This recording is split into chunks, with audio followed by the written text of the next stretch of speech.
the 16th of November 2023, a bombshell was dropped on the entertainment industry. Singer Cassie Ventura filed a lawsuit under the New York Adult Survivors Act against Sean P. Diddy Combs, her ex-spouse. The lawsuit included multiple accusations against Diddy of sex trafficking, sexual abuse, and even worse. Reports of these allegations began making headlines internationally and caused a wildfire online. And throughout November, it only got worse. What followed was a slew of other horrendous allegations and lawsuits, all against P. Diddy. And in the midst of all of these lawsuits, Diddy had become public enemy number one. To this day, Diddy is still being publicly shamed and has essentially become a meme, giving birth to the hilarious nickname, the Diddler, and birthing the newest slang for when you do something sus in hip-hop, no Diddy. While for some, Diddy's become hip-hop's number one villain, but over the years, he's made so many enemies, and ultimately, many people were simply delighted to hear of the news of his downfall. One of these people is known to be a hip-hop villain for perhaps less dark reasons. That person is 50 Cent, one of hip-hop's biggest trolls. He took Diddy's downfall as prime time to dish out all of his impending hate against his longtime music industry nemesis. Even months before the allegations came to light, 50 would often take to Instagram to throw jabs at the Diddler, such as posting the infamous Lil Baby picture from Michael Rubin's annual White Party, where 50 Cent vowed to never attend a party where Diddy is attending. But after November 2023, following the raids at several of Diddy's homes, 50 showed no mercy online and turned his aim much more specifically towards Diddy, like in this post showing a scene from American Gangster with a caption saying, "When them boys show up at Puffy crib again, he gon' be like, let me tell you about all them people on them tapes, LOL." Now, before I get any further into the story of Diddy versus 50, I just want to leave a quick disclaimer. Okay, this story will have some pretty dark themes as part of it, mainly relating to some of the twisted things that Diddy's been up to. But this video has been censored in order to comply with all of YouTube's community guidelines. So no swearing is going to appear in this video, no violence. There's not really anything violent in this video, but I'm just letting you know that there are going to be some pretty heavy themes going on throughout this video. But the video has been censored, and if you want to see an uncut version of this video with all the swearing and other things that I just didn't want to put in this version of the video, and I do this for all of my videos, head on over to patreon.com/traplawross and you can go and watch it there, just for $2. Thanks.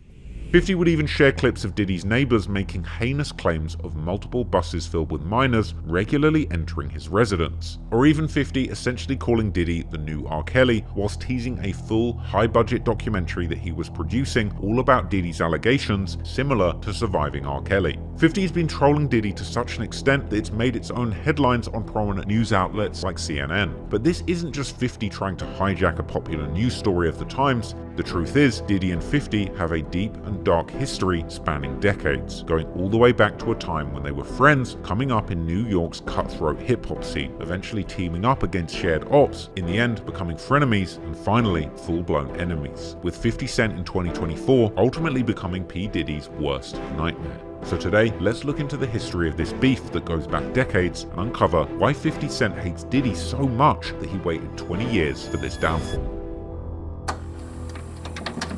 Yo, MTV Raps, back. And we up in the house. Here we are. That these bad boys built, you know what I'm saying? No doubt. Puffy and crew. So Puffy. No, this is my crew than me. This is family. Artists always first, baby. Puffy, take it away. Check it out. This is my man, the Notorious B.I.G. What's the deal? What's going on? The show you're about to see is a conversation with producer, performer, and all-round record mogul Puffy Combs. It was recorded last March, just after the murder of Puffy's friend and protege Biggie Smalls, the Notorious B.I.G. See, I'm crazy. I be thinking, yo, I was crazy enough to believe what the I was saying gonna happen was gonna happen. And that's why I was persistent enough and consistent enough to exist now. You say right here, boy, Queen. Coming at you outside. On the street, and I am on wax. So if you see me in New York, you see me making my stack. And the award for best rap video goes to, come on, Playboy, 50 Cent. Yeah, you know what's interesting? He's not an artist. He's an album. Yeah, but he's not an artist. See, an artist would be someone who actually wrote something maybe. He's like, I had 50 and Puff at the same table? He said it was the most awkward shit ever, and that you was instigating some. Puff was like, why don't we like go shopping or something? I mean, like, I paid for it. And I was like, what the f this just just say? Was somewhat a deal that you guys tried to make happen. What went wrong with that deal? You know why it didn't go through. Diddy didn't let it go through. Y'all have heard about the world famous party. Many have asked, but few are chosen. On everybody's horizon. Yeah, definitely. I was looking for you. I tell you, get your hand out of my pocket, man. Get your hand out of my pocket. I see what you're doing. I see what you're doing on the channel. Get your hand out of my pocket, man. Okay, I'm telling you right now, when I want to work with Diddy, I'm going to physically put my hands on somebody for the ratings. Because he's not going to outdo me. Ciroc Vodka is entering into a groundbreaking strategic alliance with Sean Combs. Would you rather drink potatoes or grapes? I'm a king. Kings drink grapes, peasants drink potatoes. I make the clothes that you would get dressed in, the fragrance you would put on, listen to the music that I produced, to buy the vodka that was in the club. Some people might think that's a form of megalomania. Oh, it could be. Sometimes I like Puff. Sometimes you like him, sometimes you don't. No. 50 Cent sent a case of effing up here for Diddy. Now, be clear, Diddy did send 50 a whole lifetime supply of Ciroc for his birthday as well. So you guys have a hopefully friendly back and forth. He's drinking this puffy juice, man. Got it here with that. Hopefully he appreciates me opening up the doors for him continuously. That's how I feel about your boys. I told you can't trust these. Now, Puffy done killed Tupac, man. He said you did the same thing to him. You asked him to take him shopping. Yeah, I thought he needed some clothes. 50 Cent has thrown a few insults your way recently. Have you talked to him about this, and why do you think he's throwing insults at you? I mean, or some insecurities. That's why I don't be going to the puffy parties. Later you gonna find out a little shit I be saying bad. Do you understand what I'm saying? Man, listen, I'm trying to tell you the truth. But the truth, sometimes it hurts.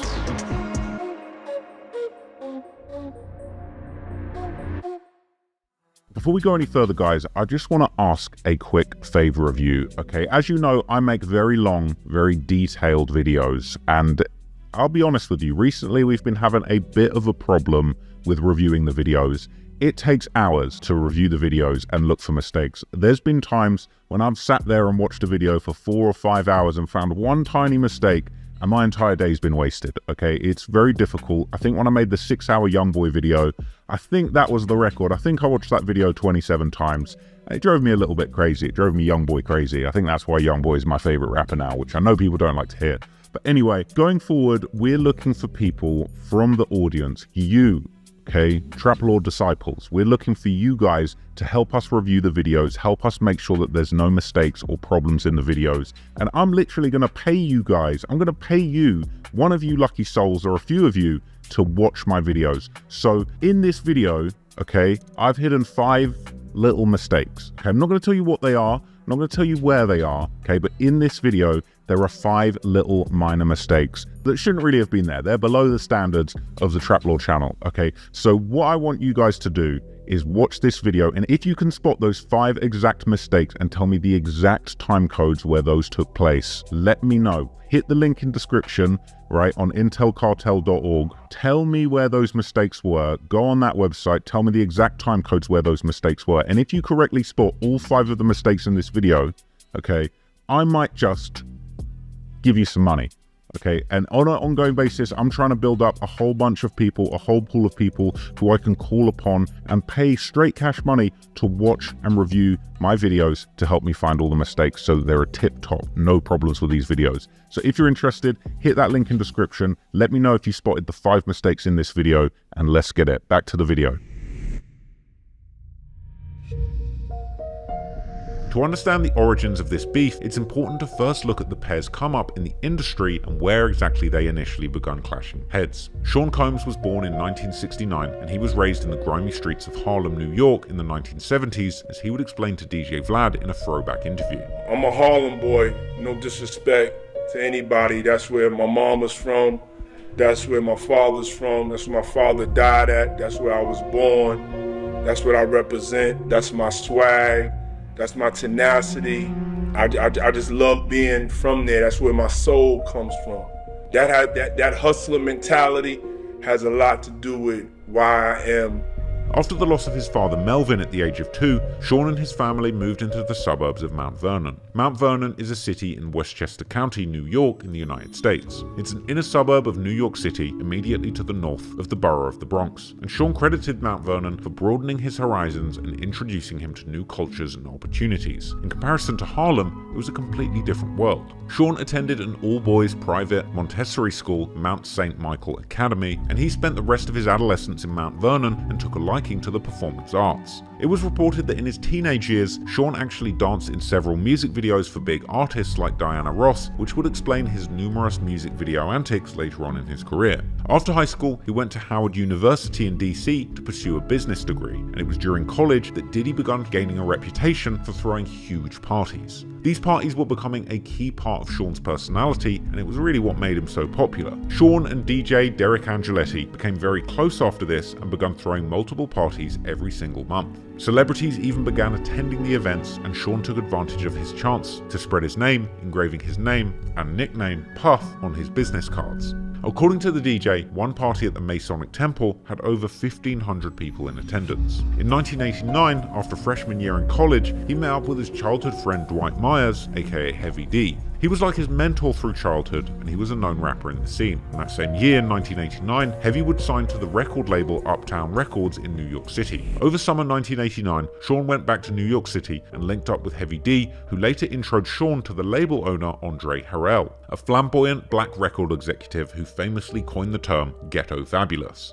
The two would allegedly become very close, and that same summer, Diddy was hired as an intern for the label, all still while just being a freshman in college. He must have been doing an impeccable job, and he was swiftly promoted to an A&R executive. At just age 20, Sean was already achieving massive success in the music industry. No one really knew how. By autumn 1992, after the signing of his latest label talent, the Notorious B.I.G., the debut album Ready to Die was due for release, but Uptown's parent company was apparently refusing to release it, saying that the lyrics were far too vulgar. Both Diddy and Biggie were upset and voiced their frustration, leading Diddy to be fired from Uptown in late 1992. This led Diddy to move into the next year, forming his own record label, the now infamous Bad Boy Entertainment. Diddy had begun building a very impressive lineup at Bad Boy, and in September 1994, the label finally released Biggie's Ready to Die. Ready to Die resonated with hip-hop fans instantly and is considered to be one of the great classic rap albums in history, even scoring perfect reviews by some of music's most respected media outlets. Bad Boy continued their massive success throughout the 90s, becoming one of the biggest labels in rap,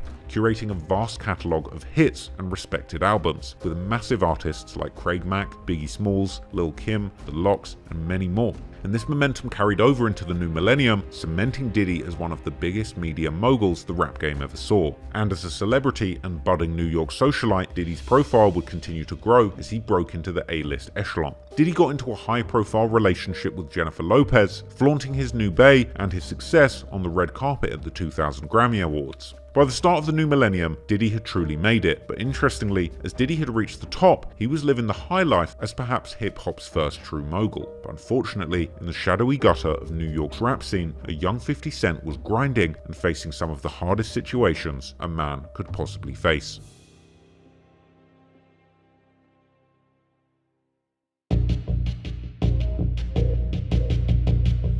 While Diddy had found fame and a fortune on the business side of the rap game in the late 90s, we also saw the emergence of another titan in the rap world. From Southside Jamaica, Queens, New York, a man named Curtis Jackson, locally known in the streets as Boo Boo before he found his 50 Cent moniker. 50 Cent was known as a menace in the streets of Queens, who was very active from a young age and was known as the boss of his 134 Guy Brewer block. But 50 Cent had bigger dreams than just running his block, and eventually was looking to turn his tales of running the streets into a buzzing rap career. In 1996, 50 was introduced to the legendary Jam Master Jay from Run DMC, who helped 50 establish his sound and trained him to write raps and helped improve his ability to write hooks and form proper songs. In 1999, 50 signed a deal and would join Columbia Records ahead of the release of his debut album, Power of the Dollar. But as 1999 was wrapping up, 50 felt that there was a lack of anticipation for his upcoming debut release. So on August the 10th, 50 chose to shake up the rap game and put many of the biggest artists on notice. He released the infamous track How to Rob, which was basically a diss track on the whole music industry, including firing shots at R&B singers Bobby Brown and Keith Sweat, as well as DMX and many more. But the very first diss at the start of the song was aimed at none other than P. Diddy himself. 50 was aware that dissing the biggest label owner at the time would certainly attract eyes to his project, marking this as the first entry into this saga of beef.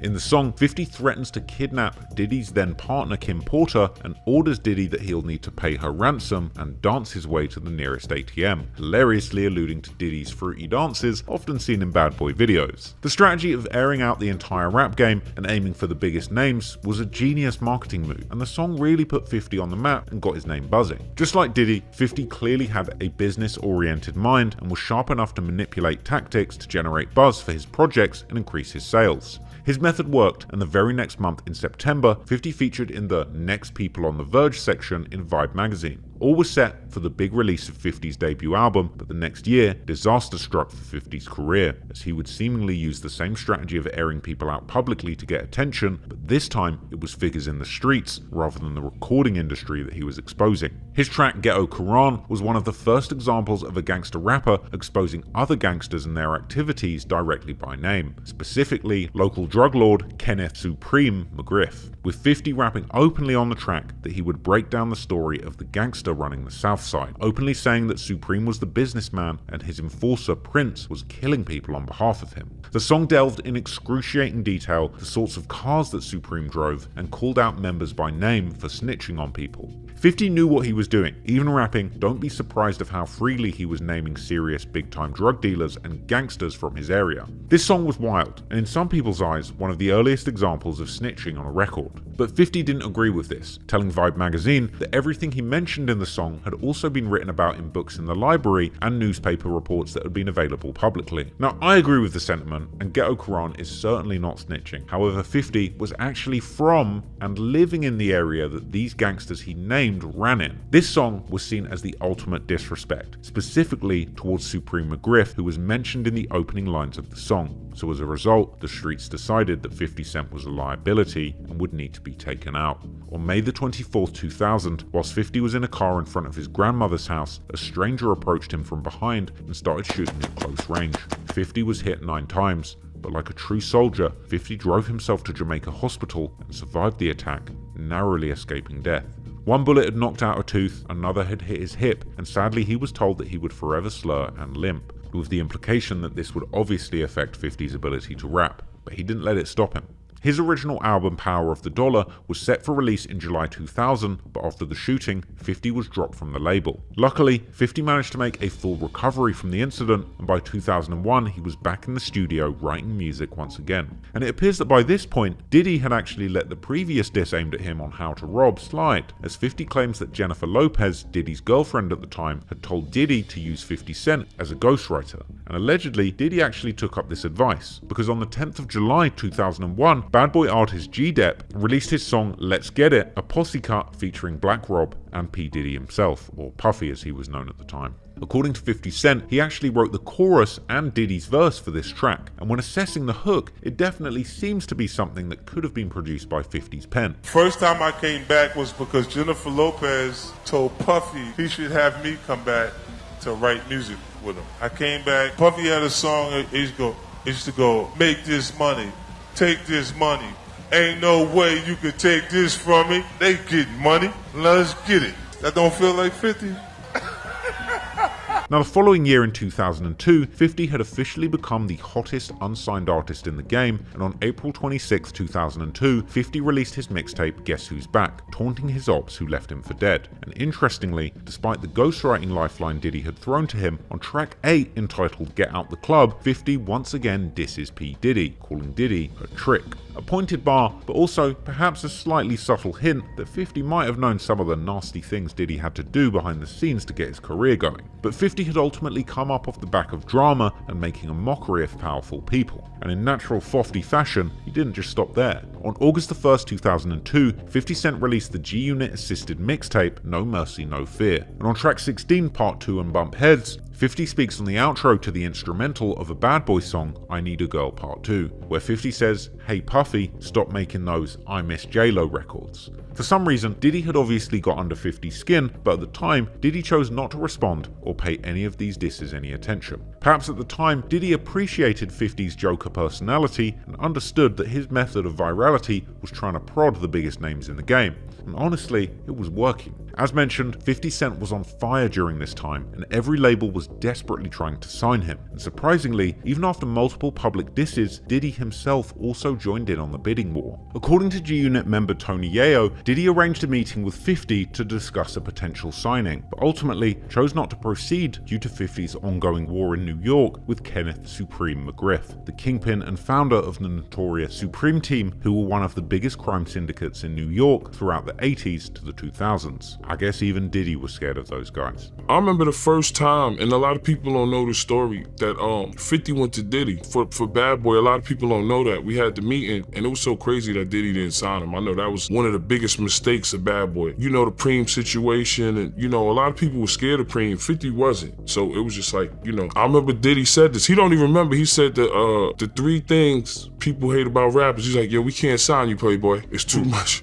He was like, it's too much drama, like, you know, with the Biggie stuff and all that. And I was just looking like, damn, this he, you know what I'm saying? But what do you mean drama with the Biggie stuff? Cause we came to Diddy. 50 came after Biggie got killed. That was one of the meetings that we had. Okay. With what Diddy. year was this? I don't know what year it was. We had meeting with Diddy. It was me and 50 there, and 50 went. He took the meeting out of respect. He had deals all over the table.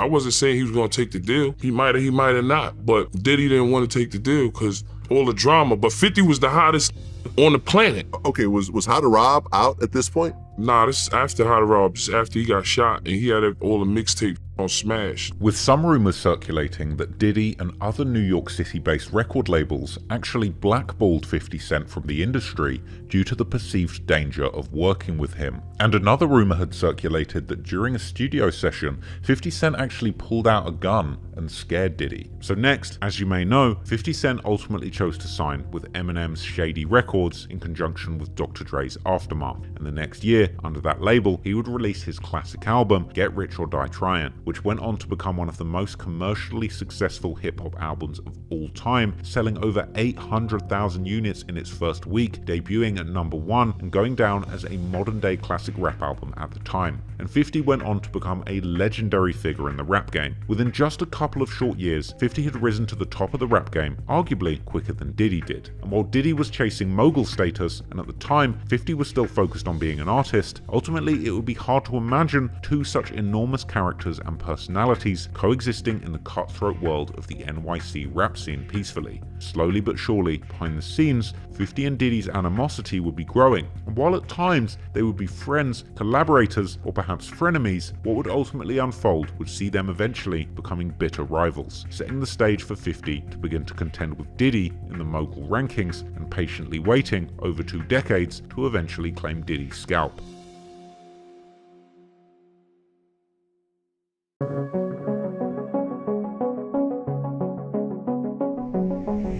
Over the next few years, Diddy and 50's beef went quiet, likely due to all the success on both sides, but behind the scenes, tension was brewing. By 2003, both men were megastars in the rap game in their own rights. One interesting moment occurred when the two crossed paths on the 28th of August 2003, as Diddy ended up presenting the award for Best Rap Video at the MTV VMAs award show, with the winner being none other than 50 Cent for In Da Club. And the award for Best Rap Video goes to, come on, Playboy, 50 Cent. And 50 Cent and Eminem would touch the stage, dapping up Diddy, seemingly on good vibes. However, that same year, something would happen that changed everything, because apparently one chance encounter between Diddy and 50 Cent had 50 feeling some type of way. Apparently in 2003, New York music executive Chris Lighty, who was close to both 50 and Diddy, held a star-studded wedding, where Lighty tied the knot with his wife Veronica. Both 50 and Diddy were in attendance, and 15 years later, whilst on an interview with The Breakfast Club, 50 revealed that Diddy had said something to him that made him uncomfortable. He said something to me one time, a long time ago, at Chris Lighty's wedding. He told me he'd take me shopping. I looked at him like, what'd you just say? Let me move, man, before I do something. You're gonna make me mess up the wedding. 50 would also elaborate on this strange offer on his 2020 Drink Champs interview, when it was revealed that 50 and Diddy had been placed together on the same table at the wedding, and it was incredibly awkward. He's like, I had 50, I think it's Steve Stout, and Puff at the same table. He said it was the most awkward ever, and that you was instigating some shit. And it was at this point that Diddy made the strange comment offering to take 50 Cent shopping and pay for everything.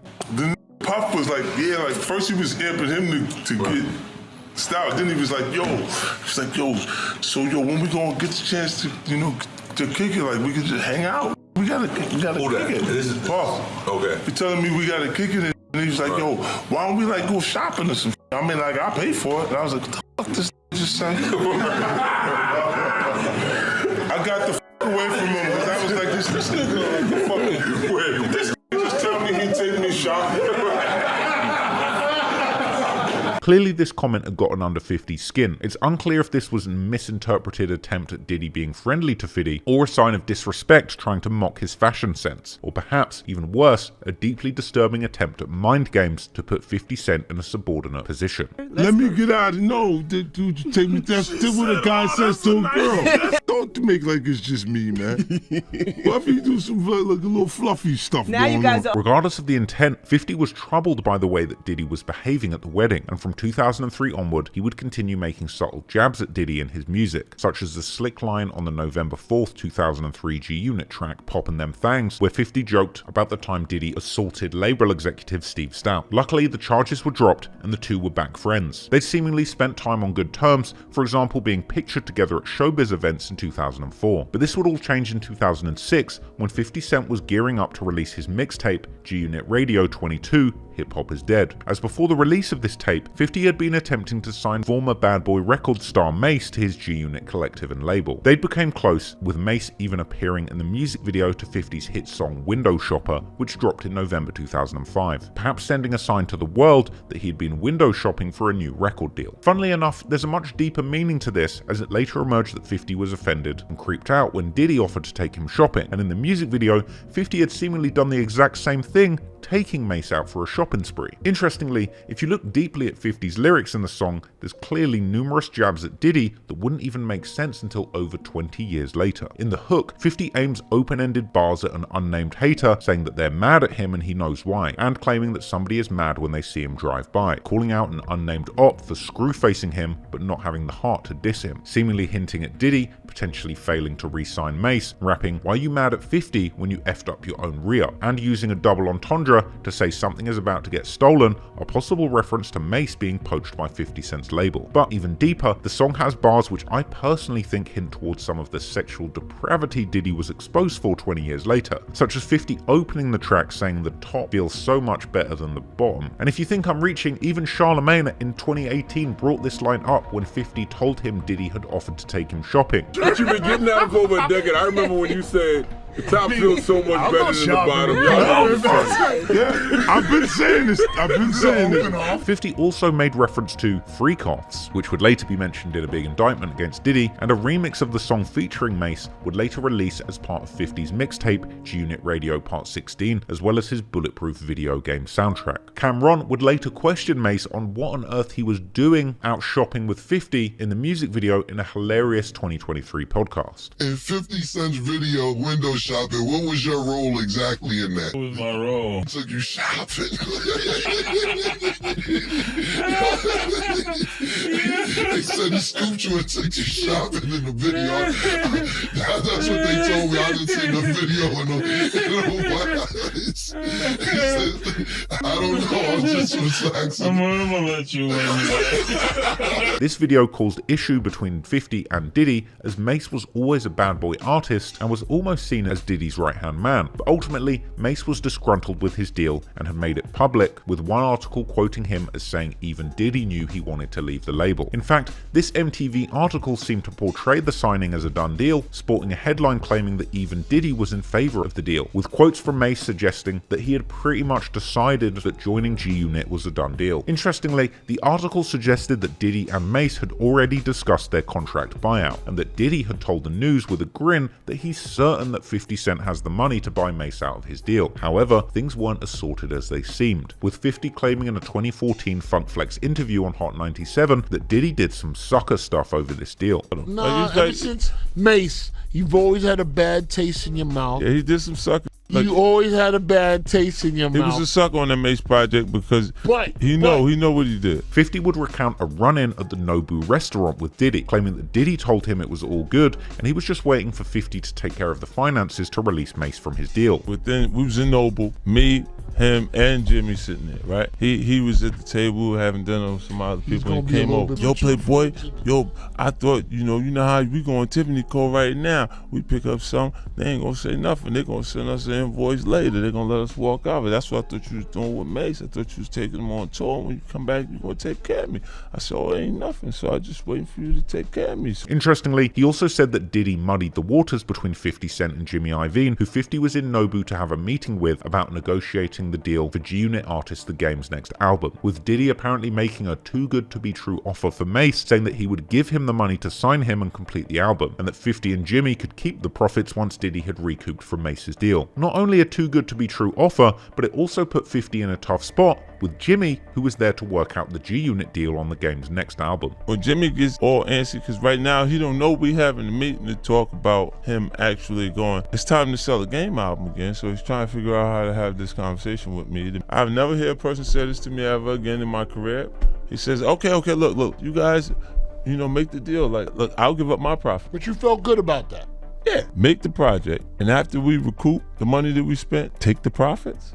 Man, Mase might not even get a chance to write all of the record. I'm trying to write the record for him. Super good deal. Never ever again. And you kind of feel Diddy made the deal hard. Yeah, like after he just said something that I'm never gonna hear from my career ever again. In this interview, 50 would then reveal that later, Diddy eventually told him that he was really expecting a whopping $2 million to release Mase from his contract, with 50 famously saying that Mase wasn't worth $2 million with $2 million in his pocket and that he'd have paid $1 million max. Was there a number talked about? Yeah, I was like, what you looking for that? He said $2 million. I'm like, Mase ain't worth $2 million with $2 million in his pocket. You crazy? It was $1 million over what that was supposed to. He could have got $1 million. 50 even said he felt like Diddy was trying to take advantage of him because he knew he was new to the game and that he had $2 million after the success of Get Rich or Die Trying. He was trying to do that. You knew, like, let me get that. The $2 million.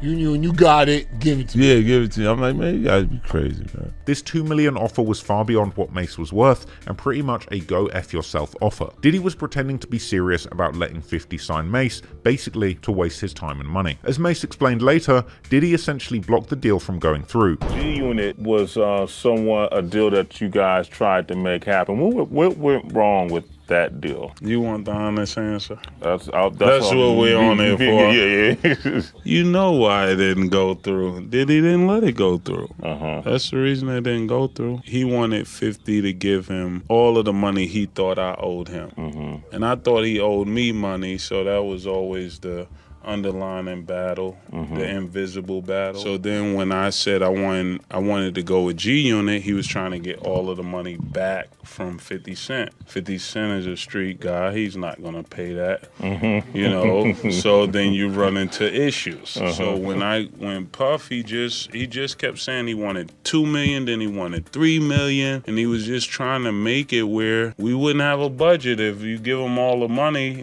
You know how Puff is. You're going to cut your arm off to get free. Okay. So if you get free, you're going to have an invisible leg or something. This was a furious head-to-head and a deep situation when you think about it. 50 came up as a rapper and reached the top of the game before trying his hand at business and the executive positions. Meanwhile, Diddy had somehow managed to climb the greasy pole as an executive with handy deals made behind the scenes that propelled him to the top of the boardroom as a label executive, with Diddy using his industry clout and the help of actually talented writers like 50 to eventually make himself a famous rapper too. Now 50, a successful artist, was trying to poach one of the most famous artists who had helped Diddy make a name for himself. This would represent a serious challenge for dominance in the backrooms of the rap industry and set the stage for an intense beef that would unfold for years to come. 50 Cent would escalate the beef to new heights when he dropped his P. Diddy diss track, The Bomb, aka Hip Hop, ahead of that mixtape's release. Articles began to circulate at the end of August 2006 saying 50 Cent just dropped the bomb on Diddy. The song itself was a remix of Dead Prez's classic classic track Hip Hop with one of the most iconic beats in the history of rap. On the track, 50 rapped that Diddy knew who killed Biggie and that he was scared of the boys who did it from the West Side. The song had a boastful hook where he claimed that him and his G-Unit crew run hip hop in its entirety, not Diddy. 50 would also rant at Diddy on the outro with a long tirade that dissed Diddy into another dimension. He mocked Diddy's parties, saying that he won't be getting invited to the white party in the Hamptons after this diss, but 50 doesn't want to come to the white parties anyway, and he doesn't want to hang out with Diddy's punk. He'd then move on to rant about Diddy blocking him signing Mace, saying that he doesn't even want Mace anymore, going on to say that Diddy and Mace wasted his time on purpose and that Diddy should reimburse him $50,000 in travel fees for flying around the world trying to help Mace. He'd even claimed that somebody told him something about Diddy that he could easily expose. Now, this song caused a huge splash when it was released, but funnily enough, in recent months since the FBI's raids on Diddy's properties, it's actually had a resurgence, with YouTube commenters joking that the feds must have been spinning this song during the raid. It seemed that following this, rather than outright beef, 50 Cent opted to kill his enemies with success, and going into 2007 in August, when the Forbes Hip Hop Cash Kings list was announced, 50 Cent had actually overtaken Diddy, ranking number 2 behind Jay-Z, with Diddy in 3rd place as the top 3 earning rappers. However, it may well have been the case that 50 was actually the number 1 spot secretly, as the deal for Coca-Cola to buy vitamin water, which 50 Cent invested in early, was only announced a little more than a week before this list went public. And since 50 was set to make a rumored 9-figure sum from the deal, he may well have been number 1 by a landslide, but the numbers weren't actually known yet. Now go check my vintage video on that topic if you want to know the whole story. But clearly, there was a lot of competition between the top earners in hip-hop, and interestingly, all of them were New Yorkers. Funnily enough, despite their bitter rivalries, less than a week later, all 3 of these rich rappers would end up having a dramatic run-in with each other. On August 22nd, 2007, T.I. and Ciara's Screamfest tour would go to Madison Square Garden in New York, and at the show, there would be a surprise performance by T.I., Jay-Z, Kanye West, 50 Cent, and Diddy. This was a wild moment and included some strange things, because when Jay-Z realized 50 Cent had walked onto the stage, it seemed like a frosty introduction, and there was a little tension between them. We got, hey. You can get down. You can get down. It's all good. This a real special moment, ain't it? Come on, you can get something. This a real special moment. Uncle Diddy in the house. 50 had to come back out and make my show hot. I so appreciate it. Hey 50, I'm glad you up here because you can share my enthusiasm. Yeah. Some have suggested that this was completely unplanned and that 50 Cent actually invaded the stage and strong-armed the others into letting him stay, asserting his dominance as the king of New York rap, with it being suggested that Jay's introduction showed him he was rattled and didn't have a choice but to let 50 stay on the stage. We got, hey. You can get down. You can get down. It's all good. This a real special moment, ain't it? Come on, you can get something.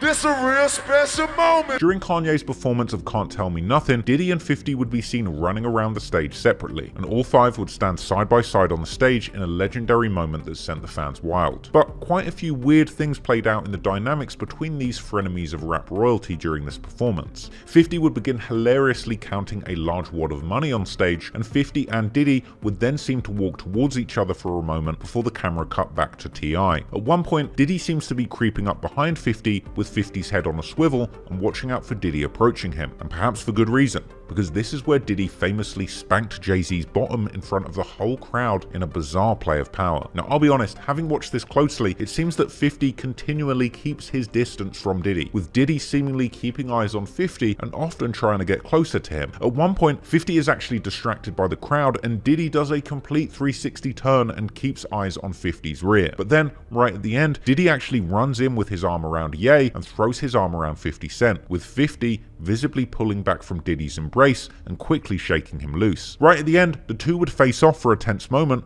where to me, 50 looks like he's mean-mugging Diddy slightly. It was an insane moment and wild timing, all happening just a week after all of these artists fought it out to decide who would be the hip-hop's top moneymaker in Forbes magazine. But perhaps this event, or the fact that they were all getting money, brought them together, as not long after that event, the remix to 50 Cent's smash hit I Get Money drops, which is called the Forbes $123 billion remix, featuring both P. Diddy and Jay-Z dropping verses on 50's hit song. Interestingly, at the time, Jay-Z Jay-Z claimed that 50 actually wanted to get him and Diddy on his remix, which showed the world there was no longer hate between them. The remix itself didn't feature any shade by 50 and was mainly just braggadocious bars. However, in Diddy's verse, he dropped many questionable lyrics that today would have anyone giving the side-eye. Ironically, he started his verse ending the first 3 lines with the phrase, "Diddy did it," and the 4th by saying his lawyer is so good that Diddy got acquitted. For now, it seemed that Diddy and 50 had actually become friends, or at least neutral for the time being. However, in a 2008 MTV interview backstage, Diddy and 50 had a play fight after 50 crashed a Diddy interview to promote his new reality show. Broaden everybody's horizons.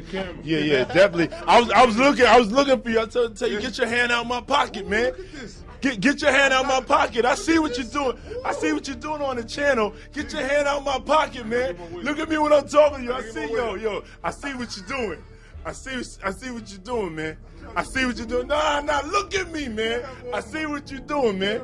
Yeah, you gonna make me. Okay, I'm telling you right now. When I want to work for Diddy, I'm gonna physically put my hands on somebody for the ratings because he's not going to outdo me. I'm going to physically. I'm going to go to Central Book. Yeah. I'm used to it. I know what it is. But you get your hand on my pocket. Get off my channel, boy. I love this show. Though. You got the brand new show. Have you seen it? I love this show. Donald Trump's seen it as well. Yeah. Donald Trump said my show is a knockoff of The Apprentice. I said, what's the matter with Donald? I mean, he got a little age on him. You can see to now. me, be honest, it felt a little. I want to work for Diddy inspired to me, though. Yeah, but you know what? This is what I got to deal with, right? And these are my friends. But the guys that really don't like me, that's who you need to talk to. Exactly. You know what I'm saying? I love this show, though. For real. I think it's important, like, when you see your friend getting into a new era and a new game, it's important if they do the right thing and they do it the right way. My man did his show the right way. If you haven't seen it, go check it out. I love this show. It seemed that while friendly, the two were still on thin ice, and soon the tension would be rising. Diddy and 50 appeared together again when 50 Cent became embroiled in a deep beef with Rick Ross. Now go check my vintage video on that if you don't know the story, but during the beef, 50 made several incredibly disrespectful vlogs and videos trolling Rick Ross, including one where he invited Rick Ross's son and his mother to Floyd Mayweather's mansion in Las Vegas, with an arguably uncomfortable looking Diddy appearing in the background for parts of the video. At one point, Diddy and 50 seem to be having a friendly conversation, and they go on to eat candy and chat with Floyd and film director Gary Gray for a while. This was surprising, as it seemed that Rick Ross and Diddy actually had a good relationship, but it's entirely possible that Diddy's presence there was completely unplanned. In fact, in the coming months and years, it would emerge that clearly Diddy was much closer to Rick Ross than 50 Cent on a personal level, as Rick Ross would later appear on the 2010 remix to Diddy's Dirty Money Crew's track Angels. And a few months later, in April 2010, it would be announced that Diddy had become Rick Ross's official manager, with Rick Ross later claiming in an interview that their relationship is much deeper than just rap, and later announcing that they were recording a joint project together under the name Bugatti Boys, and releasing the track Another One. Unfortunately, as Rick Ross's beef with 50 Cent ended up getting extremely raw and personal, no doubt 50 begun seeing Diddy and Ricky in the same batch as certified ops. But in the years that followed, there was less personal back and forth between Diddy and 50. Perhaps 50 knew how terminal Diddy's decline would eventually be. He seemed to keep a safe distance from hip-hop supervillain, but eventually, just like the situation with Mace, the beef between Diddy and 50 would be reignited once again, with the war playing out this time in the business boardrooms, rather than in disses in songs.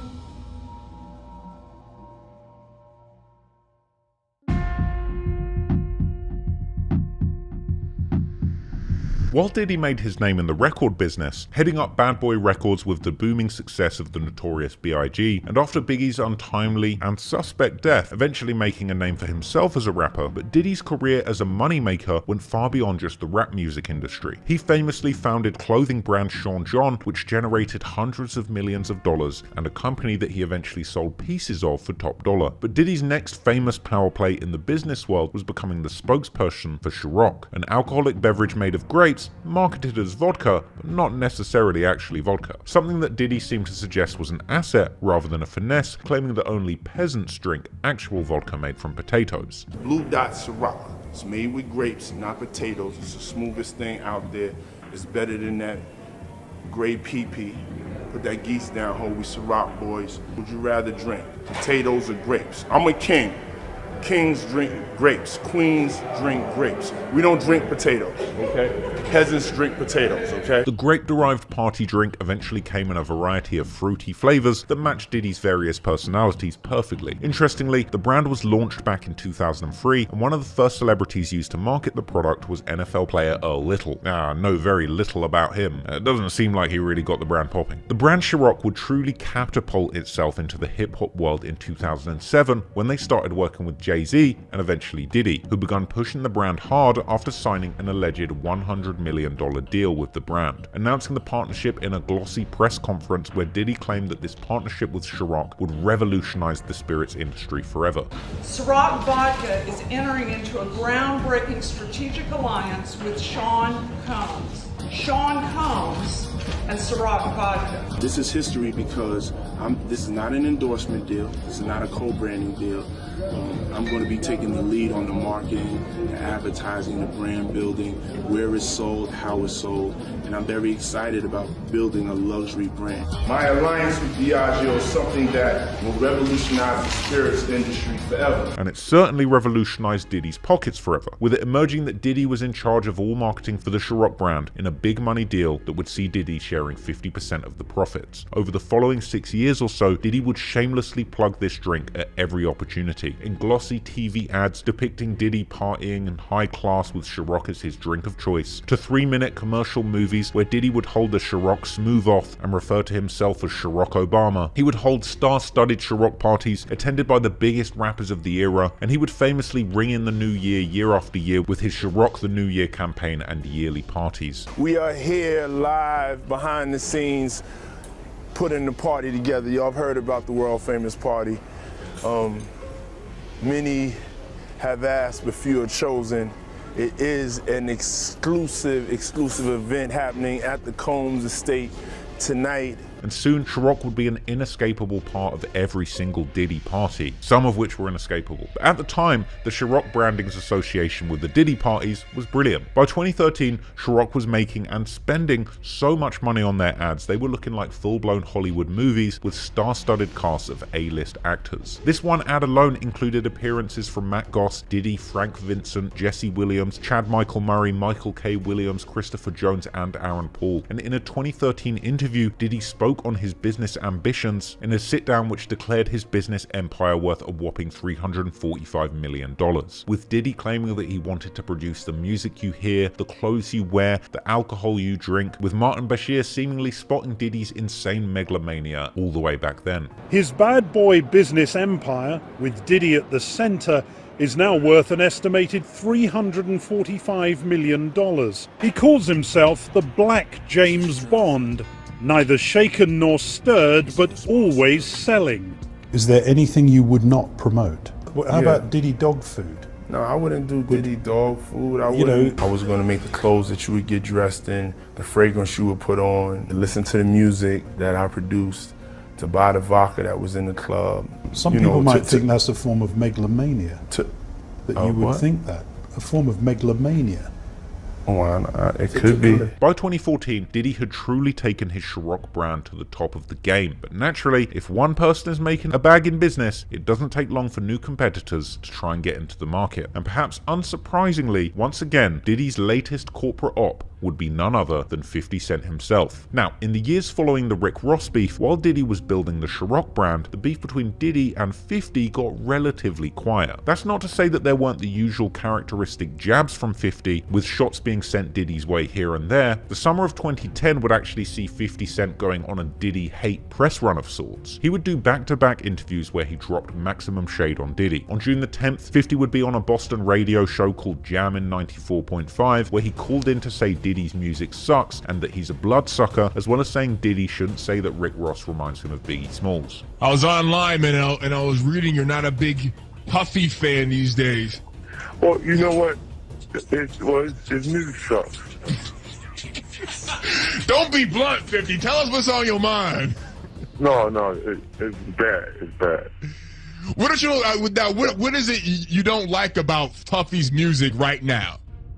He's not an artist anyway, so that's true. It doesn't really matter. Like if you think about it, is he a rapper? No. Because he said he don't write rhymes, he writes checks. That's right. So you're not buying Puffy CD when it comes out at all, huh? Nobody's buying it. He even said himself he don't expect it to sell. Like, he's okay, just, you know, he just uses it as a promotional tool. Like, and standing next to these fools is his promotional tool, too. Like, how does Rick Ross remind you of Biggie? Any Biggie fan that objects to that? Yeah. He's close to him. So how can he say that? Like, he says that, what, because he's fat and his eyes are? That's what you think makes you remind you of Biggie? Like, you know, it's almost like he's trying to recreate what he had. It's like he's senile. Yeah. Now you get older, things start feeling crazy. You think he's recreating that moment. But tell the truth, man. You know Puffy just sucks, man. Look, he's disgusting. He's gonna suck the blood out of him. He's one hell of a businessman. Yeah, but what he does is suck the blood out of the artist. What artist exists after the interaction with him? A week later, in a diss towards 50, Diddy announced that he was renaming his supergroup to the Supreme Team, the same name as the gang who shot 50. Then, on June the 24th, 2010, during another interview, 50 spoke on Diddy and said despite having music out, he wouldn't class Diddy as an actual artist because he doesn't write any of his music, suggesting that he's more in the business of making music rather than actual art. You know what's interesting? He's not an artist. He has the album. Yeah, but he's not an artist. See, an artist would be someone who actually wrote something maybe on the record. Imagine if I just sat around and listened to people's CDs and said, I'm just going to say the first verse that I hear that sounds good. That would completely take away the pressure. I'd still be the artist in front of you with a new song every 2 minutes, because every artist that has a song that would like to make some money off it would send it. What I thought was a part of the culture, what made hip-hop culture exciting to me, was each person's individual experience. How you learn to enjoy them as an individual and their portion of their life, carving out that piece. When that's not there because they're just being executive, like you say, you don't write rhymes, you write checks, that's not hard. Like for hip hop, it's not. Now, Diddy would actually clap back at 50 in a speech made at the BET Awards after party in June 2010, where he told people to stop hating, saying that hate is for suckers, without actually naming 50 directly, but calling him a crab. Naturally, 50 would continue smack-talking Diddy in response to these jabs. In July 2010, 50 would question Diddy's intentions in the art of hip-hop again, after Diddy appeared on the song The Ghost of Christopher Wallace with Jay Electronica, another tribute to Diddy's fallen friend and artist Biggie Smalls, and it had 50 feeling some type of way. He would let the public know that he didn't appreciate Diddy for using Biggie's name for clout and money, tweeting, "Enough is enough. Biggie's name should have never become Diddy's black card. Let Diddy know to let B.I.G. rest in peace. When was the last time Diddy really was bigging up his brother, not bigging up his bank?" 50 would actually start a Twitter petition trying to ban Diddy from using Biggie's name going forward. And around the same time as this, in August or July, another interview would drop where 50 Cent hopped on the radio with DJ Who Kid on Shade 45. And here, 50 would be asked about the comments that Diddy made at the BET Awards after party, with 50 responding calling Puffy a bitch and suggesting that he simply wants attention from men. Though the after party, do you think that Diddy was coming at you though? Really interesting, because, you know, Puffy's like a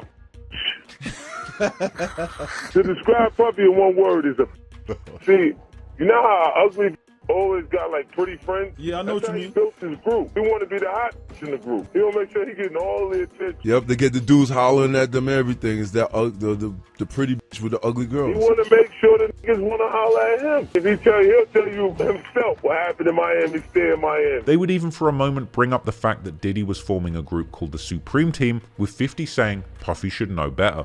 He did change the name though. He did change. Well, he changed to Dream Team, Supreme Team. Better than to do that shit.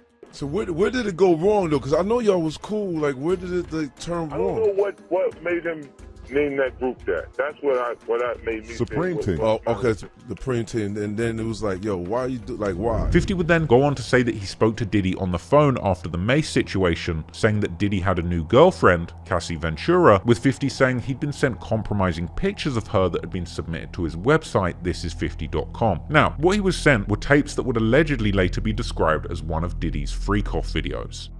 Then like he called, we should kick it on the telephone and after the Mace. Matter of fact, they sent me the girl pictures, like pictures of this girl, like not the shit that y'all saw. Worse, way worse. Wow. Oh, you kidding me up? Like penetration pictures and Nah, come on, man.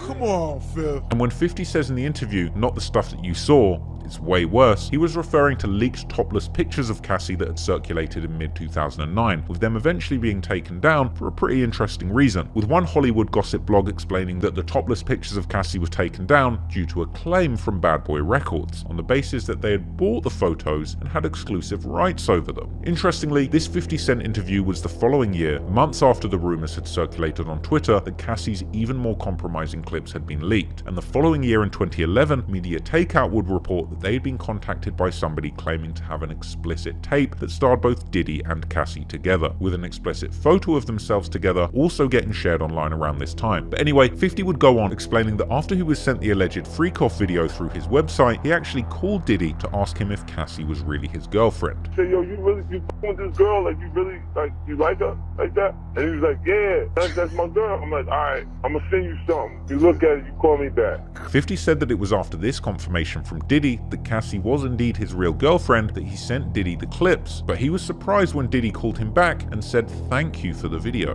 I sent him the photos, the pictures and everything, and the nigga called back and was like, yo, thanks, man, yo, I really appreciate that. Diddy would go on to quiz 50, asking him where did you get these from, with 50 reminding everybody that usually when he gets sent something, it's getting posted online. I sent him the photos, the pictures and everything, and the nigga called back and was like, yo, thanks, man, yo, I really appreciate that. Yo, where you get these from?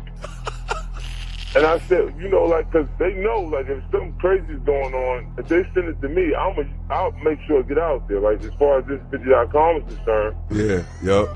And then 50 would go on to drop a bombshell explaining that because of the way Diddy reacted, he realized that these pictures and videos weren't being made because Cassie wanted them, but because actually Diddy wanted them. Even saying cryptically that Puffy likes to take advantage of all the suckers. You know, I really kind of felt like those photographs were not happening because of Cassie. I felt like they was happening because of Puffy.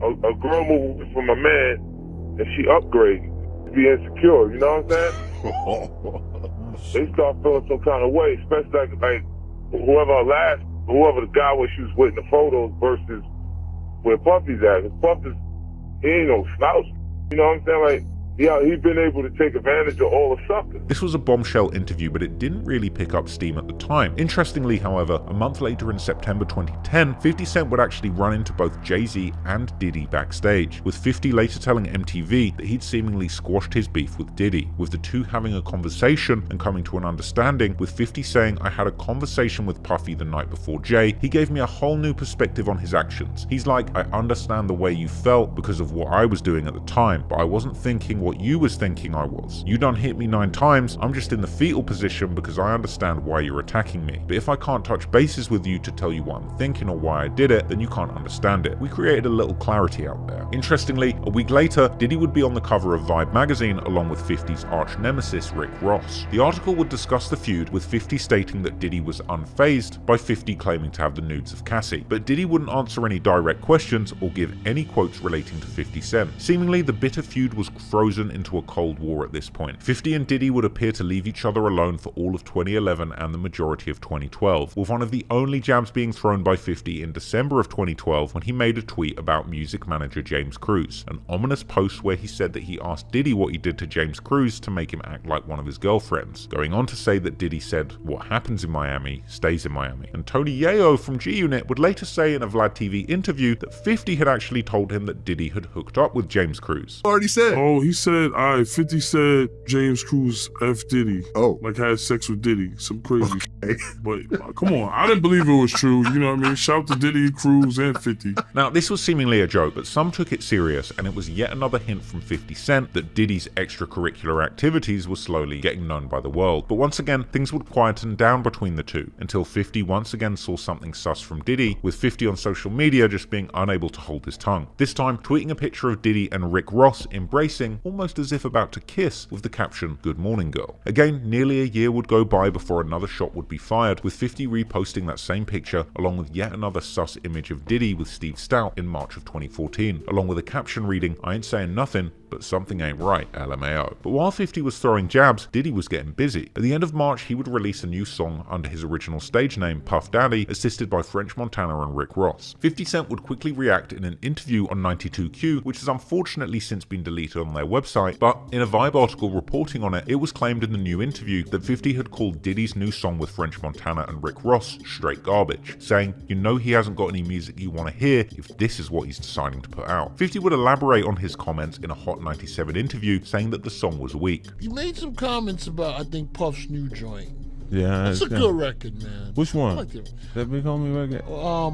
Big Homie, yeah. I like when he does that type of talk. I like when he does that type of talk. That's the type of talk you want to hear from Puff. I think he's weak. Funk would ask 50 about his strained relationship with Diddy. But Puff have a weird relationship. No, I'm just saying, I don't want you.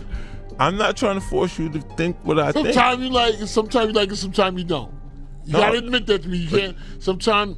No? Sometimes I like Puff? Sometimes you like him, sometimes you don't. Yeah, but what's not to like about him? And this is where Flex would actually ask 50 about Mace in that iconic moment where 50 says Mace wasn't worth $2 million with $2 million in his pocket. But anyway, beyond these comments, what would happen next would see the beef between Diddy and 50 kick off in the boardroom once again in a big way. As clearly, having seen Diddy make millions of dollars from his Ciroc partnership, 50 would decide to enter the vodka market himself with a bang in 2014, partnering with drinks maker Suntory to promote a new vodka called Effin. Ironically, 50 making a mockery of Diddy would be the basis of one of the very first marketing campaigns for Effin, as 50 would go viral with an image of Diddy getting a dance from a very large woman, accompanied by the caption, "Damn, 50's right, I'm effing up right now." Diddy would reply in a post of his own, seemingly unfazed, stating, "If it ain't making me money, making me better, or making me happy, I ain't making time for it." 50, however, would continue using Diddy to promote his new product, with another Instagram post saying, "Nothing like effing by the fire, new drink, no more puffy juice, lol." The vodka wars were now in full effect, and it was effing gang spinning the block on the Ciroc boys on a regular basis, and one of 50's regularly used quips would refer to Ciroc as puffy juice. This is something he would use to make fun of Young Thug in April 2015, when Thug tweeted that he smoked blunts so big they looked like,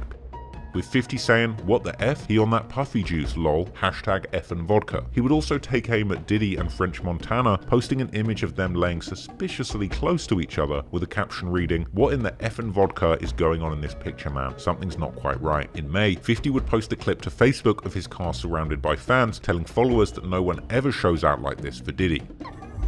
They don't never do this for no mother Puffy. You kidding me? No more Puffy. In June 2015, at the BET Awards, Diddy would fall on stage while performing, which 50 came out to say was the highlight of the whole event. Mother BT. The highlight of the whole goddamn show was Puffy busting his them all. From here, Diddy and 50 would continue to go back and forth. Apparently, the following month in July, Diddy made a post for 50 Cent's birthday showing a picture of them together with the caption saying, "Happy birthday," and that he'd sent 50 a lifetime supply of Ciroc. In August, Diddy is on the Breakfast Club and has his people take down 50 Cent's bottle of effin' vodka that was in the background, which 50 had apparently sent for Diddy personally. In the game, there's not enough people taking any chances. Everything is... What the hell are you doing, man? What's going on? There's grown men crawling behind other grown men. Just to give some backstory. What is going on, yo? No. 50 Cent sent a case of effing up here for Diddy. And he signed it with a card. Give him a card. And now we have revolt people crawling on the ground. Curtis Jackson. Yeah. Now, be clear, Diddy did send 50 a whole lifetime supply of Ciroc for his birthday as well. So you guys have a hopefully friendly back and forth. Yeah, you know. Just so people know what's going on. Thank you. Why the vodka wars look like rap battles now? Why did that shit? Nah, hey, yo, what it is, it's enough for everybody. So you know, I welcome him into the game. You know, it's good to see somebody of my color out there, you know, represented in this field. And, you know, hopefully he appreciates me opening up the doors for him continuously. That's basically what he's saying, but he would not be as successful as Ciroc. I just need him to know that. Nah, but I sent him a lifetime supply of Ciroc, and so I appreciate his gesture. He only sent you one case. That's kind of an insult. The lifetime supply? I mean, when you first starting out in these little companies, you know what I'm saying, they don't really have a lot of supply, you know? So that's, you know, with Homeboys Vodka, you know, sometimes maybe you could only send a case. It's been great to see more people of color get into the game and to be able to get the different endorsements and the support. And so, you know, I welcome anybody that's coming in, hustling, trying to, get their thing off. So, you know, I wish 50 the best of luck. Then, like a nasty rash you picked up from a freak-off, the beef would spread quickly to Diddy's inner circle, as French Montana would find himself on the front lines of the vodka wars too. In late August, French would be seen giving an underhanded shout-out to Effin' Vodka whilst at an event that they were sponsoring. Man's here, he came by. Shout out to Effin' Vodka. That's kind of watered down, but I love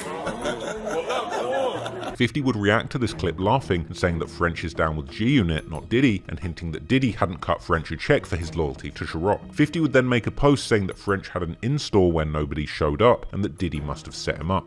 Yo, check this shit out. So, yesterday, French Montana had an in-store up in the Bronx. 10 people showed up. He said, F this, let me have a drink. Puffy trying to make me go against 50, he set me up.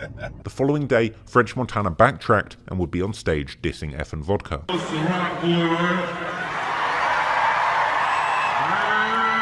guess 50 don't know me and Max D run CT, right?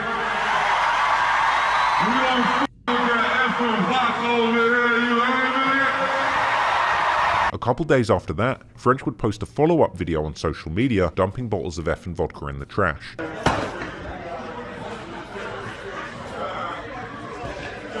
That's how I feel about your boy. What the f is this? 50 would then respond to this, saying Diddy must have called French after he said that he liked Effin' and forced him to trash the bottles. Yo, I just seen a clip of French Montana throwing bottles of Effin' in the garbage. You know, Puffy called him like, you said you like this. You want your record out, don't you? You dummy. You playing. They putting us out of business. You better do something! 50 even posted it with a caption comparing French's post to Diddy sending his runners to fetch cheesecake for him like they did on Making the Band, as well as another post saying that Diddy must have touched French Montana's butt like James Cruz for him to back Diddy so hard. And 50 would tweet around this time that he had spoken to Diddy, who told him that he was getting too old to keep up with the beef. Not long after that, 50 would post saying that Puffy must have been mad to find out that Effin' Vodka was the main event at the latest sales meeting for Suntory Drinks. Over the next year, there would be a few sparse jabs between 50 and Diddy's camps. 50 would tweet seemingly indicating that Diddy was pissed when he found out about 50's Effin' deal and hinted that perhaps Diddy had offered him a Ciroc deal. In February 2016, when news circulated after an ex-LAPD detective claimed that Diddy had paid Keefe D $1 million for the hit on Tupac, 50 reposted it with a caption saying, "So Puffy with it, huh? You gotta watch these punks. Scary ass dudes will try you. Hashtag no puffy juice. He killed your favorite rapper." And 50 would follow up with a skit on his Instagram where he recorded himself telling someone on the phone that Diddy killed Tupac. I told you you can't trust these Puffy done killed Tupac, man. In April 2016, 50 appeared on Shade 45 with the Heavy Hitters, where he once again discussed how much better Effin' was than Ciroc and that he has a bigger vision than Diddy. Man, talk to me about the liquor, bro. Oh man, we doing it like, you know, it's a premium vodka. It's made from wheat. Ciroc is made from grapes. So, you know, it's more sugar content. And it, you know, wine tester, you smell the grapes, so they gotta figure out how to, it's a little more syrupy. They gotta get rid of the grape taste to bring peach. Or to bring those other things that are there, so you see. You're taking the same blueprint that he did with Ciroc Boys, or the Ciroc flavor. That's cool, he only did it in New York, so he had the right dream, just the wrong vision. 50 would go on to explain that his plan with Effin' was to hurt Diddy, before going on to say that Diddy is someone who stands next to the guy, but 50 really is the guy. So you and Puff go at it neck and neck all the time with your brands? Well, you know, it's gonna hurt him. You know, like, look, he's a guy who stands next to the guy. He's not the guy. I am the guy.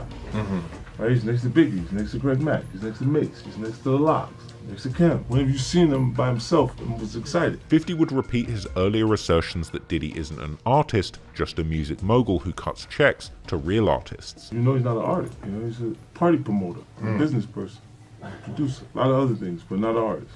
You know what I'm saying? Then when Diddy announced he was retiring from rap to pursue acting full-time, 50 joked that he thought Diddy retired 10 years ago. However, there would be some small responses, even if not from Diddy himself. That same month, May 2016, a drunken French Montana throws more effing in the trash when he's at the Breakfast Club.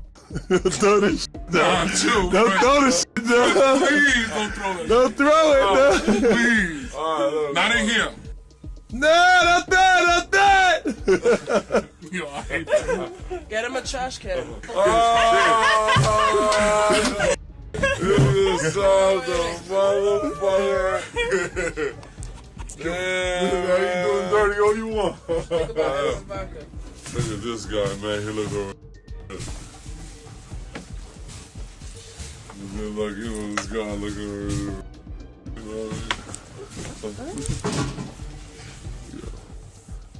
I'm not even gonna do that, man. I wanna hit against the wall. Who drank this Four Loko?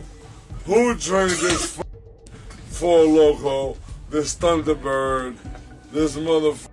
No, hold on, leave this right there. It's all good. Look, and I drank Ciroc while I drank Henny when it's time being, you know what I'm saying? But who drank this Four Loko? I'm so heated right now. Like, I'm heated. But guess what? This shit don't even want to close. Like, once you open it, don't close. Look. It's leaking all over my hand. Look. It's leaking. Look. Hold on. Jesus Christ. Funnily enough, it would seem that French's drunken loyalty would pay dividends in the end, as the following year French would be granted his own flavour of puffy juice, when Ciroc launched the French vanilla flavour in partnership with French Montana himself. But the month after French threw the effing in the trash again, 50 would clap back, not just at Diddy, but at the whole lineup of bad boy artists who had seemingly been screwed over by Diddy. He posted Mace with a caption reading, "After you dance with the devil, you need God in your life. Look at what Puff did to Mace. Hashtag no puffy juice." And he went on to post unflattering pics of Loon and Shine with the caption, "After dancing with the devil, hashtag no puffy juice." He even posted a picture of Diddy and Biggie saying that Biggie died after dancing with the devil too. Then in July 2016, in an interview with the Mad Hatter Morning Show at the Dub Car Show, 50 dropped more shade on Diddy, labeling him a sucker. Is Puffy promoting power? Puffy's a sucker, man. Wait a minute. 50 would go on to explain that Diddy is doing bad things behind the scenes that people don't even know about, bringing up James Cruz once again. There's stuff behind the scenes that you don't know, because that's what be agitating. Like with James Cruz, people around him, be doing stuff, and they doing it in his behalf. So they can act like, he has no idea what's going on. But it's coming from him. Later that month, 50 was on stage in Scottsdale, Arizona, and threw shade at Diddy again, calling him out for having a lack of hit records. Play the last Puffy single. The last Puffy single of his last album.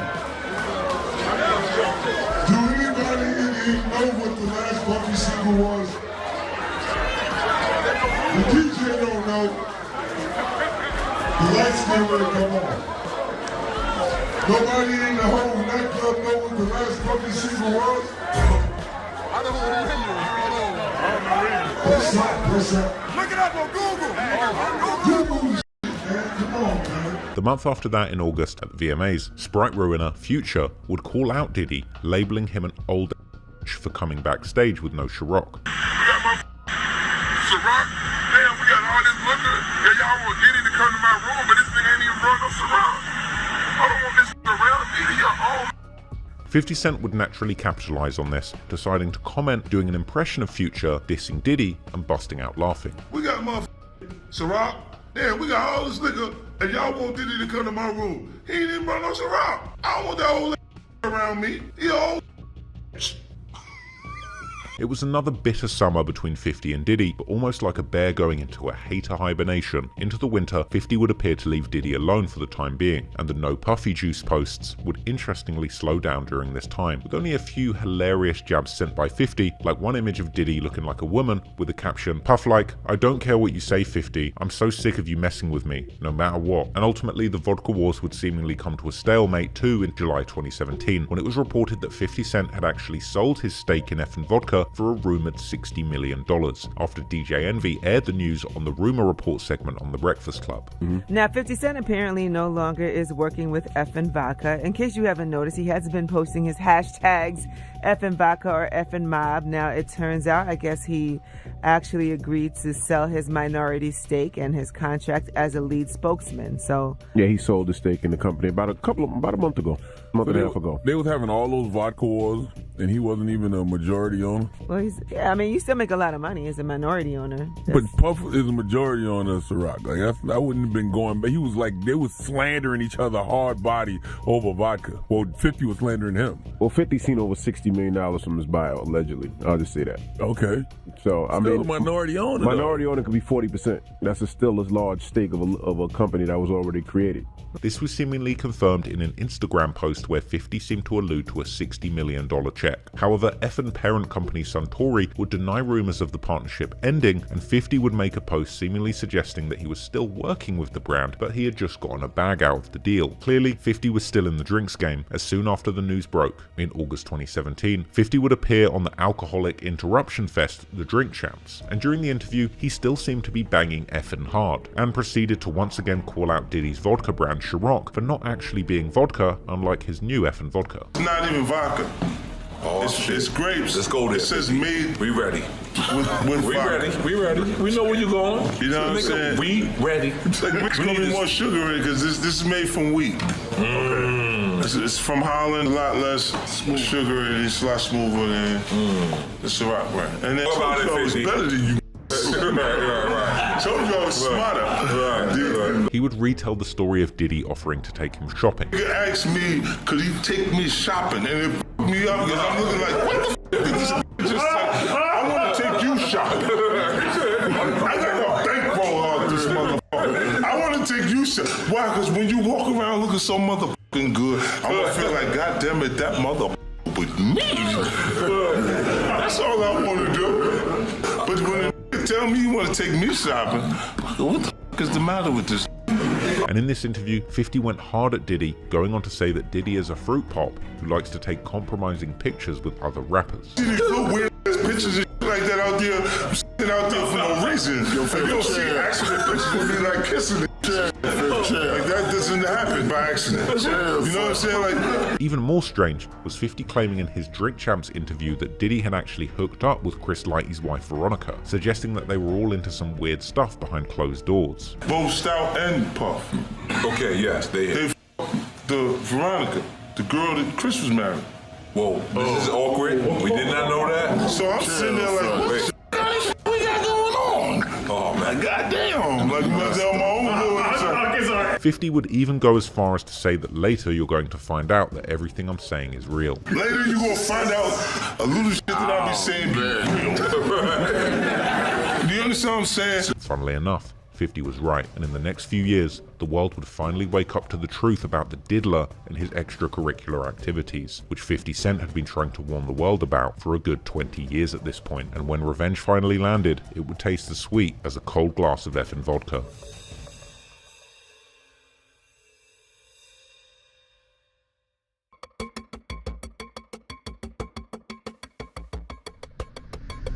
Once the Ciroc vs Effin' Vodka wars got put on ice, 50 Cent still would go out of his way to beef with and diss Diddy. One of the biggest and most disrespectful run-ins in this beef would be when 50 appeared on The Breakfast Club at the start of 2018, where Charlemagne would ask him why he always calls Diddy gay, reading a recent post that 50 made going at Diddy, where 50 posted from the hospital saying that he was recovering from pettiness and that his followers will soon be gay and happy, dissing Diddy to say that you're now under the leadership of Puff Daddy and that you need to report to the nearest rainbow, with 50 denying that he actually called Diddy gay in the post. If when you continuously call Puff gay, does that affect your relationships in Hollywood? I don't call him gay. I said Let me read it, Fifth. Oh my God. Sorry I can no longer Shit's help confused. you guys. Soon you will all be gay and happy. You are all now left under leadership of Puffy Daddy. Report to the nearest rainbow. Dinner Thieves in theaters January 19th. 50 would go on to say that he was only making fun of Diddy's recent interview on the Drink Champs, where Diddy made sus comments about Fabulous not coming to his parties. The Drink Champs. Yes. And he go, when he do it, he says things, he doesn't even know what he's saying is like fruity. You know what I'm saying? Like, he says something fabulous and he goes, yo, but me and you, we ain't party. Like, we need to party. What is he talking about? What is he talking about? That's the kind of stuff that when people say that to me, I get a little uncomfortable. Diddy would respond to that in his own interview on The Breakfast Club in the following weeks, confirming that he did indeed offer 50 to go shopping, sideswiping at him, saying the only reason he did this is because he looked like he needed new clothes. I asked 50 about that, and he said you did the same thing to him. You asked him to take him shopping. Yeah, I thought he needed some clothes. What? I'm a nice guy. Diddy went on to say that he has no beef with 50, implying that it's 50 who's actually obsessed with him. I don't have no beef with Fifth. He loves me. I mean, y'all can't see it. No, we can't see Y'all it, can't man. see that he loves me? But see, You really, hold on, you really think that's hate? When you really break it down, you've been out here a long time. You know he loves me. I don't think he like you. You know he loves me. I don't think he like you. Okay. It feels like something must have happened though, like that we just don't know about behind the He scenes. loves me. Sometimes people that feel like they don't like you and they act like that, they really love you. I mean, it's something about me that has them on me all the time, and I'm not going nowhere. Diddy would then say that he doesn't understand what 50's problem is, and saying that they're not cut from the same cloth. No, Like, I y'all don't. both the same. No, we are not. Okay, We are not the same. But, I mean, We are as not far as cut the way from the you same guys work and cloth. work hard. Diddy would also say something that I'm not sure anybody believed, that he doesn't think of any other men, and calling 50 a gnat. I don't even think of no other man, man. Besides, if I'm thinking about another man, I'm thinking about uplifting. I'm not thinking about all that. All them gnats, you know, they can't really touch me. At the end of the day, y'all see and y'all know what it is. Diddy ends the segment saying that he doesn't take 50 seriously and knows that 50 has a sense of humor and that the jabs are all part of his personality. When he does that, it's like funny to me. I don't really take it personal. I know he has a different sense of humor and he's just not in my life. We don't have to never cross paths.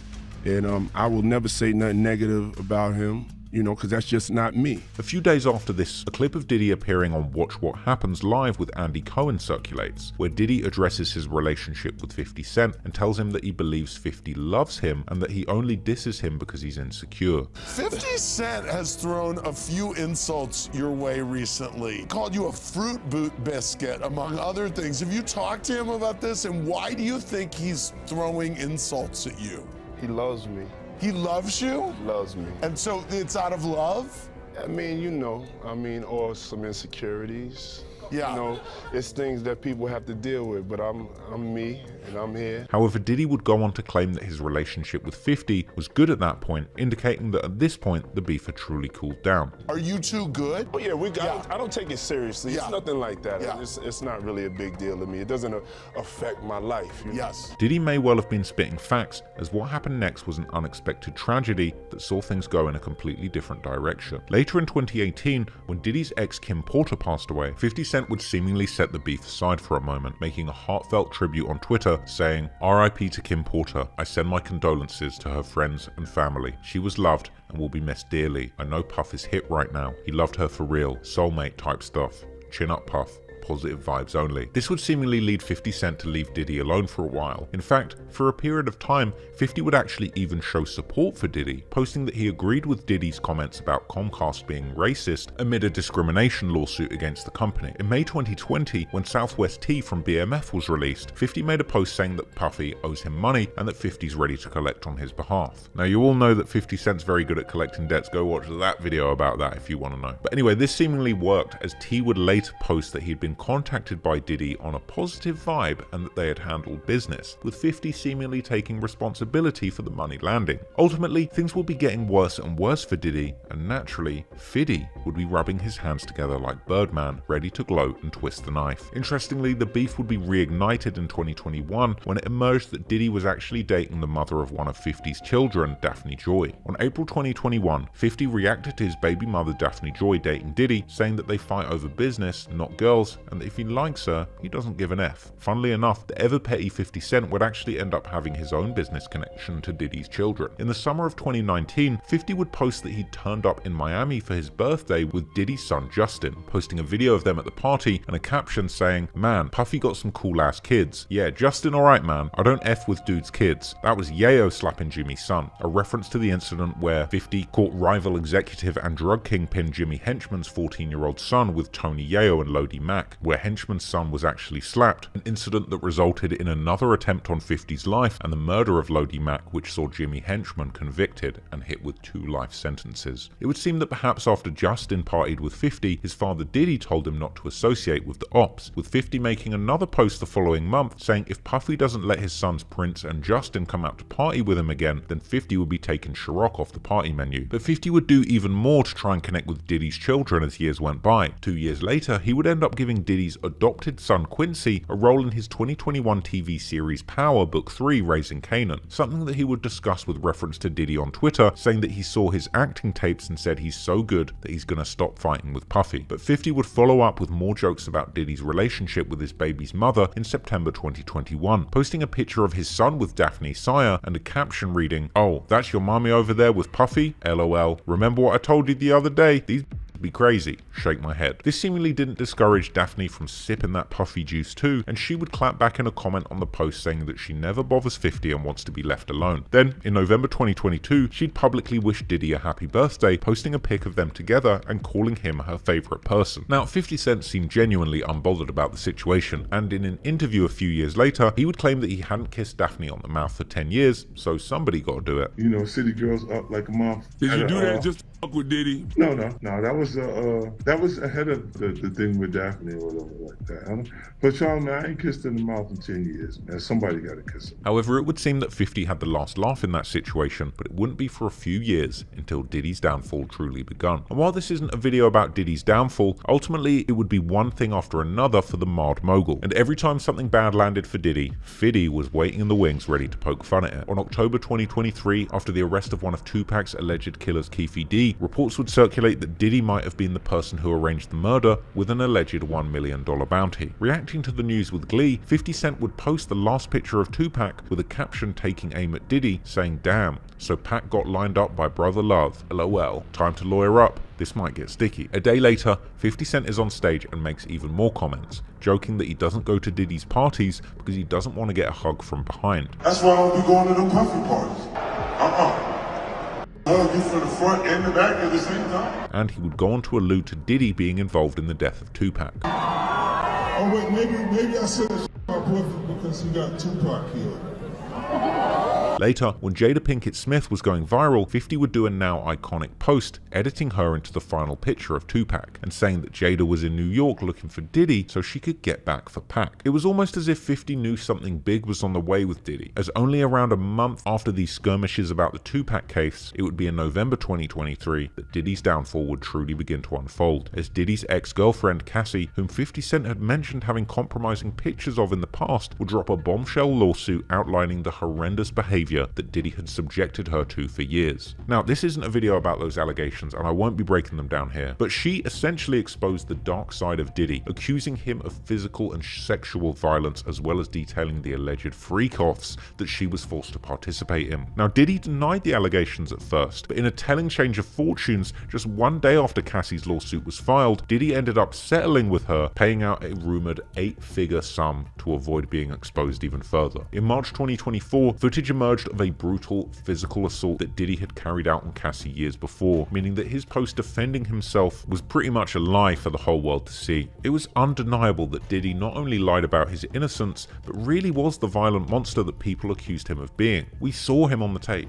50 would go on to make jokes about this, reposting the image of the beatdown to his Instagram account, along with a caption saying, "Now I'm sure Puffy didn't do it. He is innocent. This proves nothing. This is what his lawyers are going to say. God help us all." Now the world knew about Diddy's awful treatment of Cassie, there would be no denying it. And in March 2024, Diddy would take to social media to issue an apology, which is now infamous. 50 Cent wasted no time and immediately sprung into his petty ways to provide commentary, posting an image of Diddy's apology with a caption saying, "This is not going to work. Who is advising him right now? Shake my head. Bad." And it didn't take long for 50 to jump into action and begin plans of financially capitalizing on his longest running op's downfall. After Diddy settled his lawsuit with Cassie, news broke that Diddy was stepping down as chairman of his media company Revolt, with 50 Cent seizing the opportunity and publicly offering Diddy to buy Revolt for the low, in a hilarious caption that read, "I'll buy that from you, Playboy, for the low, because you know Cadillac and AT&T gonna pull out. I'll give you a few dollars for it now. Sell it to me, then we can be friends. I'm serious. Call my phone." In December 2023, rumors would spread that 50 Cent was even developing a surviving R. Kelly-style documentary on Diddy's downfall, with 50 reposting the news saying that he is the best producer for the job and that he has got a lot of receipts ready. From here, he would begin a relentless trolling campaign comparing Diddy to R. Kelly and teasing the title of his upcoming docu-series as being Diddy Do It. And when federal government raided Diddy's home in March 2024, 50 took to social media to update the title of the documentary from Diddy Do It to Diddy Done, and saying that the feds don't sweep your homes with this much force unless they really have a case, with the implication being that Diddy had been secretly filming lurid encounters with his celebrity friends and the feds were sweeping for the tapes. 50 would comment on this theory in brutal fashion, with another post showing the paperwork on the news that Diddy had secret cameras in every room of his house and had apparently recorded every celebrity encounter at his freak-off parties and beyond, with 50 captioning the post saying, "SMH, this is going to be so good. What you want to bet I'ma get these tapes? I'll pay top dollar for them. You been over there? I don't go to Puffy's parties." And he would go on to make a hilarious tweet that seemed to put Diddy's face on renowned S-trafficker Jeffrey Epstein's face, with a caption saying, "Boosie said where the F is his friends? They not saying nothing because they didn't know he was recording everything. LOL, wait till I get the tapes." Diddy's son King Combs would eventually even drop a diss song on 50 Cent called Pick a Side. Now the song was as trash as the Combs family, and the track was essentially just Diddy's son throwing a tantrum because saying no Diddy had become viral, and I guess, you know, his dad's Diddy, that sucks. As well as dissing 50 directly, referencing his songs and saying it was the Combses who put New York City on the map, not 50 Cent. I mean, New York had actually been on the map a few hundred years before King Combs was even living inside of Diddy's nutsack, but anyway. 50 clapped back in a tweet, joking that he was scared of his life and that he had never mentioned Diddy's kids because Keefy D had killed Tupac. But the story was far from over, and Cassie wasn't the only woman in his orbit who would be dragged into legal trouble, as in April 2024, when even more legal paperwork circulated regarding Diddy's allegations in a $30 million lawsuit filed by former Diddy employee Lil Rod, the mother of 50 Cent's son Sire, Daphne Joy, was named in the indictment as being a sex worker employed by P. Diddy, more specifically that she was paid a monthly stipend along with 2 other women to participate in the freak-offs. As articles circulated detailing the explosive allegations, 50 Cent would add fuel to the fire with a characteristically hilarious reaction, posting an image of himself smoking a cigar in the rain unbothered with a caption that read, "I didn't know you was a sex worker, you little sex worker, LOL. Yo, this stuff is like a movie." Now, Daphne herself would deny the allegation in a statement, claiming that the S-worker accusation was completely false and that she was planning to sue Lil Rod now. But 50 wasn't done here, and his next move would be a big one. According to TMZ, 50 Cent actually claimed to have made the decision to seek full custody of his son after Daphne was publicly labeled as a S-worker in Lil Rod's lawsuit. Allegedly, following this legal move, Daphne would fly off the handle and take to social media, clapping back at 50 with explosive allegations in an Instagram post where she accused him of having done some of the things that Diddy was accused of, as well as not spending time with his son. It would be the R-word allegation that escalated things to a serious new level, and 50 Cent wasn't about to let such a serious Diddy-level accusation slide. Firstly, 50 would respond in a statement circulated in The Hollywood Reporter denying the allegations against him and pointing out that he believed that she had falsely accused him of R in response to his move to seek custody of his son. According to later reporting by TMZ, following the statement, 50's lawyers contacted Daphne demanding a retraction of the allegations, which was met with a refusal and a request for millions of dollars and demands that 50 drop the custody case just in exchange for her taking down those posts, which 50 and his lawyers took to be an extortion attempt. Then, just over a month later, on May the 6th, 2024, 50 Cent would file a full defamation lawsuit against Daphne Joy for the statement she made online, which 50 Cent denied categorically. In response to this, Daphne would actually delete her statements against 50 from social media, with it later being reported she'd fully dropped the accusation of R-word against 50. However, as 50 pointed out, the damage was already done, and according to reports, 50's lawsuit claimed that Daphne's defamatory post had garnered over 22,000 likes and had already caused significant damage to his business reputation. According to one article, 50 Cent is actually seeking over $1 million in damages against Daphne for her alleged defamatory statements. Now right now, that's still an outstanding case, but it could well be that Daphne Joy has dug a hole for herself so deep there's no way of getting out, even with Diddy's support. But setting aside the beef with Daphne, 50 Cent's decades-long beef with Diddy was finally coming to a conclusion, which was nothing but W's for 50 Cent. In May 2024, it was reported that Netflix had won a bidding war for 50 Cent's docuseries about Diddy, Diddy Do It. Interestingly, the last piece of the puzzle was a final chapter in the vodka wars that truly brought the Ciroc era to an end. In June 2023, before the full allegations dropped, Diddy would accuse Ciroc owner Diageo of racism, claiming the company failed to make promised investments in his brands, essentially saying Diageo claimed that the distribution for Diddy's drinks brands were limited to urban areas. But then, in January 2024, after the allegations, Diddy dropped his racism lawsuit against Ciroc parent company Diageo, with it being reported that Diddy withdrew all claims of racism and that Diageo and Diddy's business partnership was completely over, likely with Diddy's legal problems putting him in an awful position to negotiate or accuse others of wrongdoing. After Diddy's downfall, rumors would circulate that Ciroc was actually looking to replace Diddy with 50 Cent as their new brand ambassador, and rumors circulated that a $100 million deal was on the table for 50 Cent to potentially step into Diddy's shoes as the main spokesman for Ciroc. However, this would seemingly turn out to be just a rumor, with 50 Cent issuing a denial explaining why he would never work with Ciroc, saying, "I own my brands. I wouldn't be an ambassador for Ciroc. I haven't seen anybody drinking that stuff lately. It's over.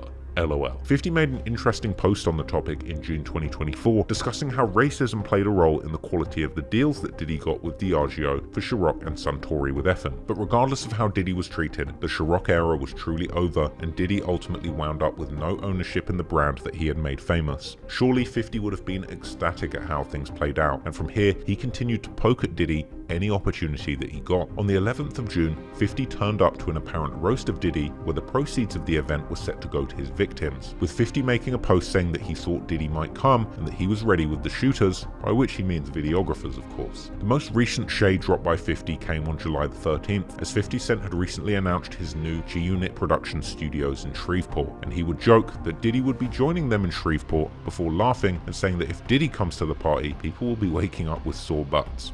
You're not gonna believe this, but I just got a call and Puffy's confirmed for Shreveport.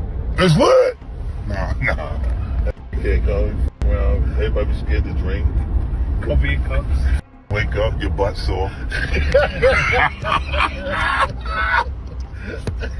In the end, 50 Cent had the last laugh. And well, there were a lot of laughs. And when Diddy Do It finally drops on Netflix, I have no doubt that 50 will be laughing all the way to the bank. When it comes to the chess game of the rap industry, there's few people you could point to as being as cold and calculated as 50 Cent. This wound up being a wild story and just proved once and for all that 50 Cent is pretty much unkillable, both physically and spiritually. It's looking like Diddy's downfall is potentially only just the beginning. Perhaps he will truly face justice for his alleged role in the Tupac murder, as well as his other allegations relating to his relationships with both women and men. Or perhaps he's rich and connected enough to find a way out of ever facing the music. But one thing is for sure, no matter what happens, 50 Cent will be there with a smile on his face.